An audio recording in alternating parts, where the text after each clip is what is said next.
Hola y un saludo a todos los estudiantes que están inscritos en la clase de Español 321, es decir, el curso sobre la cultura y la civilización de España que estoy enseñando este semestre en la universidad.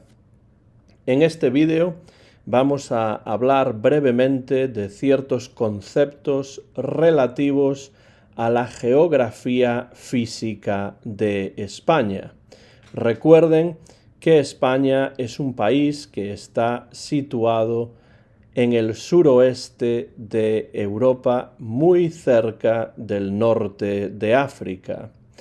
España está bañada por 3 mares. En el norte, como pueden ver en el mapa, tenemos el mar Cantábrico. En el oeste y en el suroeste tenemos el océano Atlántico.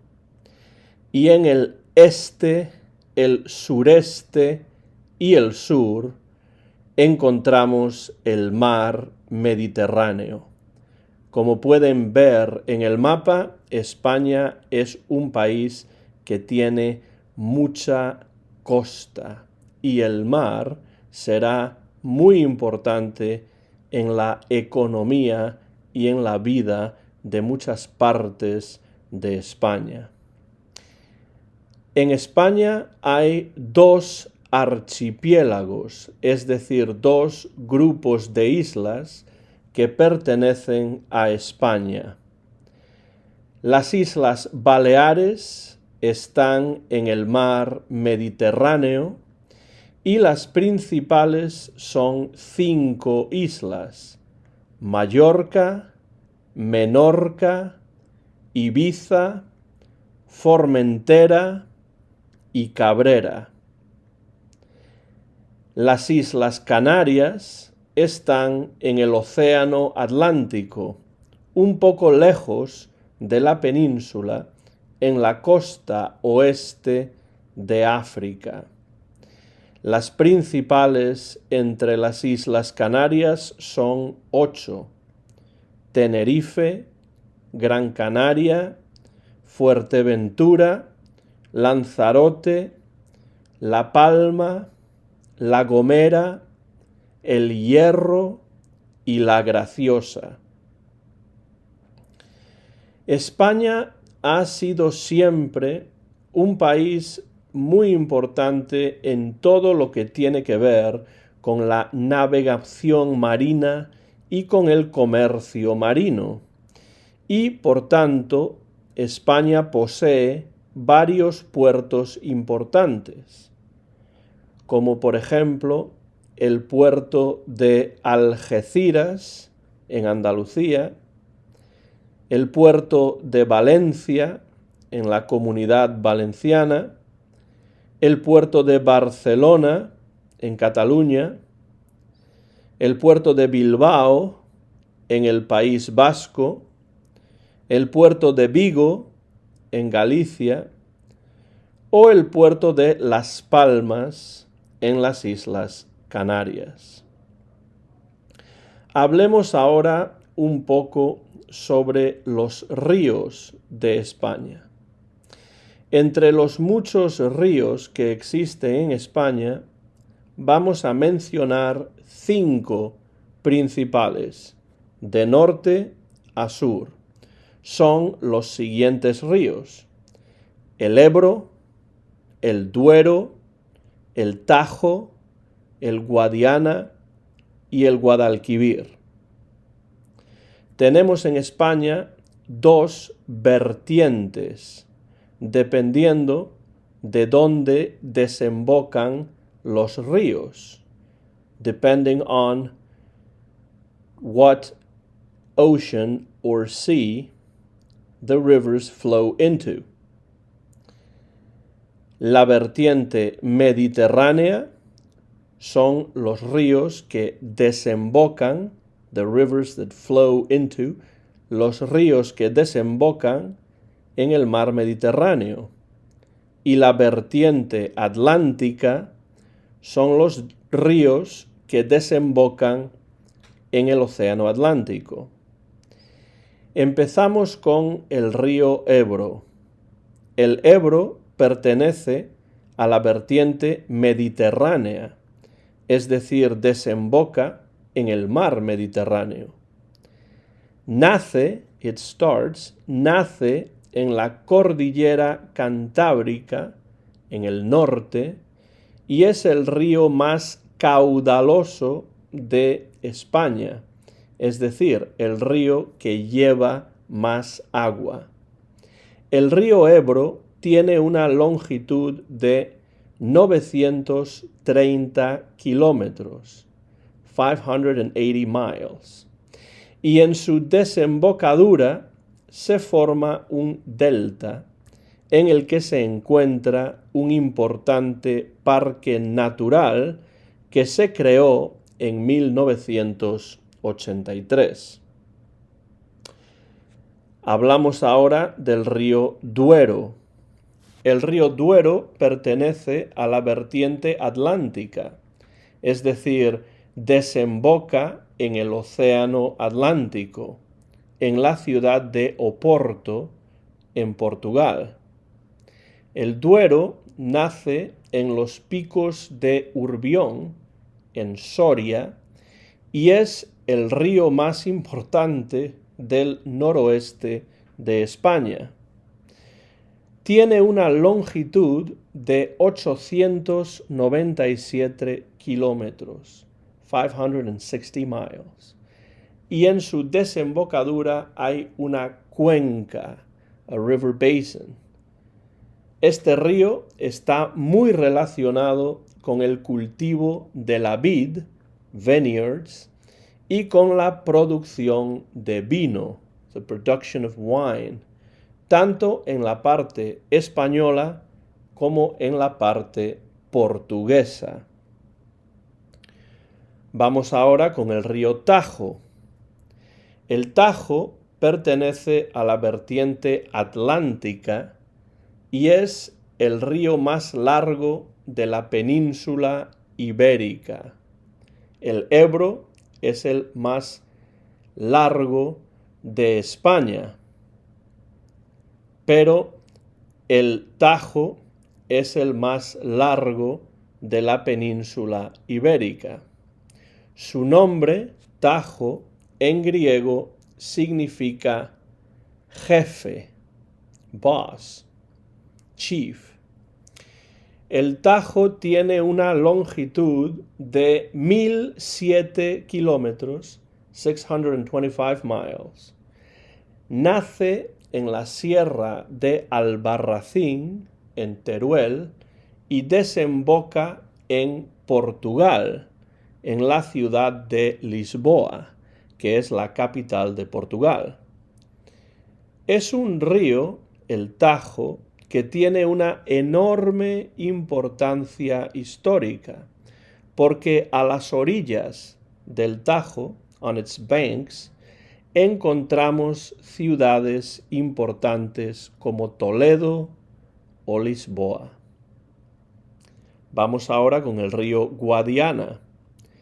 El río Guadiana pertenece a la vertiente atlántica y como el Duero y el Tajo pasa por España y Portugal y en algunos lugares actúa como frontera, as a border, entre estos dos países. El Guadiana nace en los campos de Montiel, en Castilla-La Mancha, y desemboca en Ayamonte, en Huelva, en el océano Atlántico.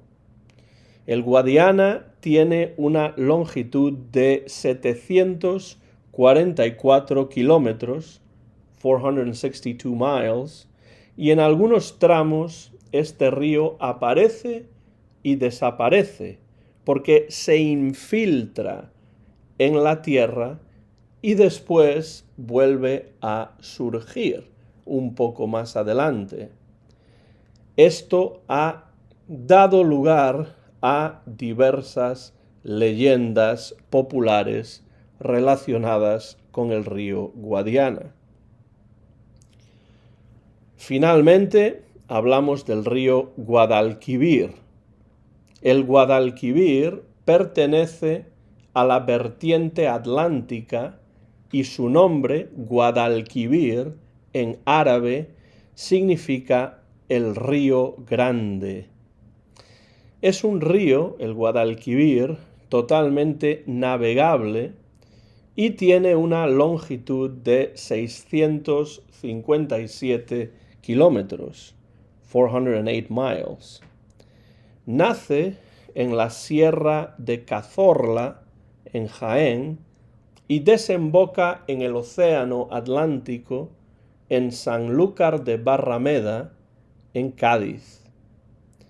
Hablar del río Guadalquivir supone hablar de la ciudad de Sevilla, y ya desde la antigüedad este río ha sido muy importante en todo lo que tiene que ver con el comercio y con el transporte de pasajeros.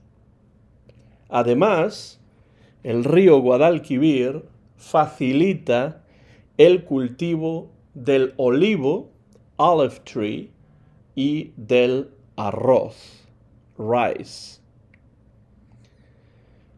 Hablemos ahora un poco de las montañas.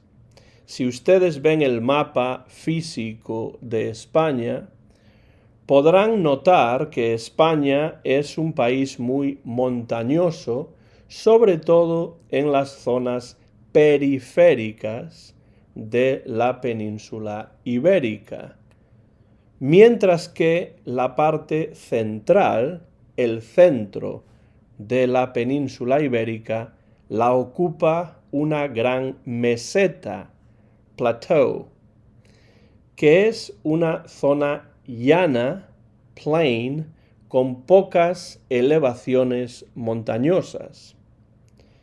Repasando el mapa físico de España de norte a sur, tenemos los siguientes sistemas montañosos, mountain ranges.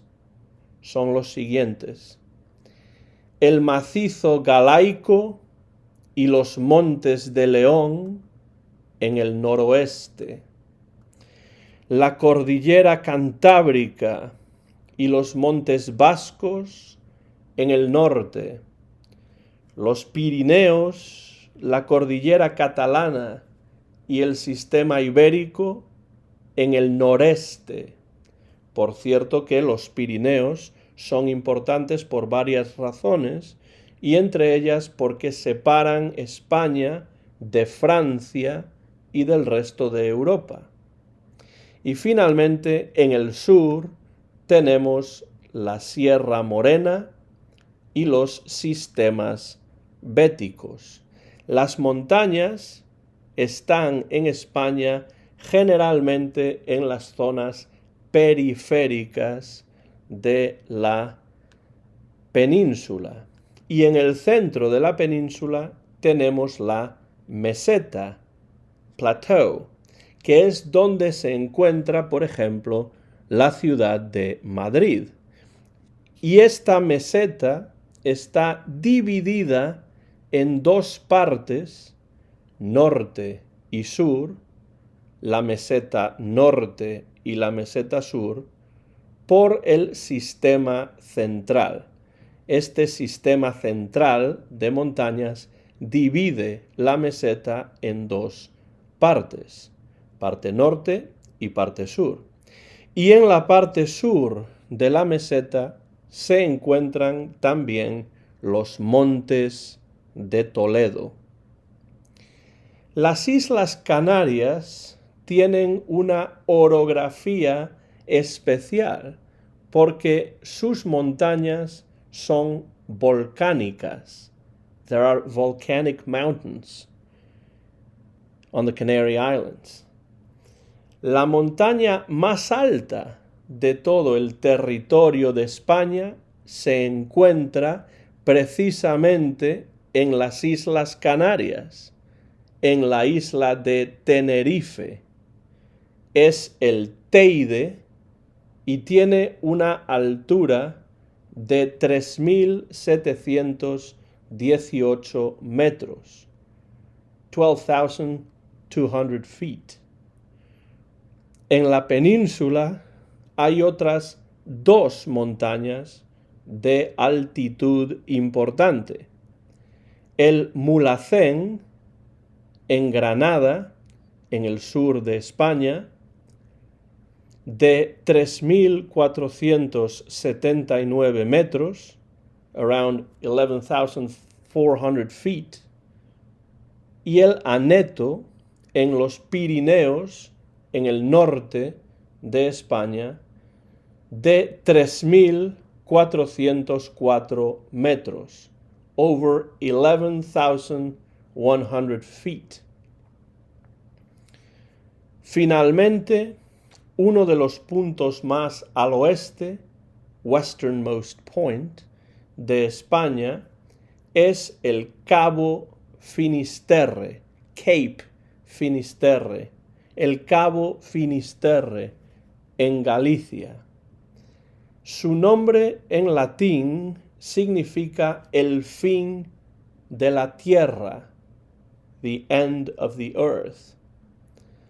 Aunque hay otro cabo que en realidad está más al oeste, los romanos consideraban el Cabo Finisterre el punto más al oeste del mundo conocido, el punto final de la tierra, y esto ha dado lugar a todo tipo de leyendas y creencias populares. Así pues, el Cabo Finisterre en Galicia, su nombre significa el fin de la tierra, pero no es el punto más al oeste de España, aunque los romanos creían eso y por esa razón le pusieron ese nombre.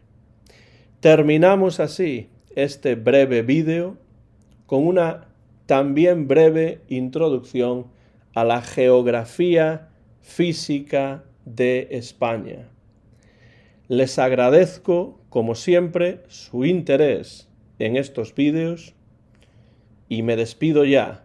Soy el profesor Antón García Fernández.